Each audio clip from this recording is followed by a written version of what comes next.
پکڑنے سے لقطہ واجب ہو جاتا ہے. کہتے ہیں جی کہ اگر کسی نے بات یہ کہنی ہے نا یار دیکھو کسی کو بتانا نہیں، اس کا مطلب ہوتا ہے کہ یہ بتانا چاہ رہا ہے دوسرے کو، وہ امانت ہوگی.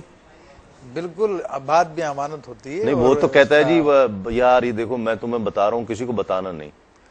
نہیں جو بات تو یہ ہے کہ جب اس نے اگلے کو بتا دیا، اور اس کے بارے میں تو خیر بزرگوں کے اقوال بھی آتی ہے کہ جو بات ان دو ایک منہ میں قید نہ رہی تو وہ باہر نکل کے کس طرح پھر لوگوں سے بچ جائے گی. لیکن حقیقت یہی ہے کہ بات اگر خاص طور پہ آپ سے کہی گئی ہے اور کسی کو بتانا نہیں تو وہ خصوصی امانت ہوگی آپ کے پاس. لیکن اس کے علاوہ بھی عام محفل کے اندر جو بات چیت ہو رہی ہوتی ہے، ابھی شروع میں حدیث بھی پڑھی گئی کہ مجلس امانت ہوتی ہے.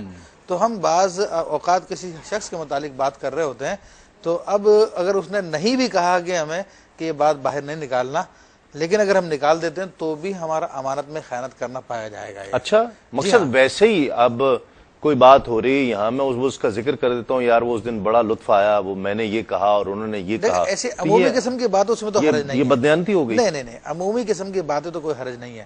میری مراد ایسی باتیں جو دیگر لوگوں سے محفوظ کرنی تھی، ایسی بات کو اگر ایسے لوگوں کو بتا دے جن کو نہیں بتانا چاہیے تھی تو یہ امانت میں خیانت. اس میں ایک استثناء جیسے مصعب نے فرمایا کہ المجالس امانت، ایسی کوئی بات کی گئی کہ کسی کے قتل کے حوالے سے کوئی پلاننگ کر رہا ہے، کسی کی آبروریزی یا کسی کے مال کو ضائع اور برباد کرنے کے حوالے سے، کسی کو ذلیل کرنے کے حوالے سے کوئی بات کر رہا ہے، پیچھے سے کوئی پلان کر رہا ہے، تو اس وقت یہ آپ پر لازم ہے کہ اس کو متنبع کر دے کہ ایک مسلمان کی جان مال عزت و آبرو کی حفاظت لازم ہے.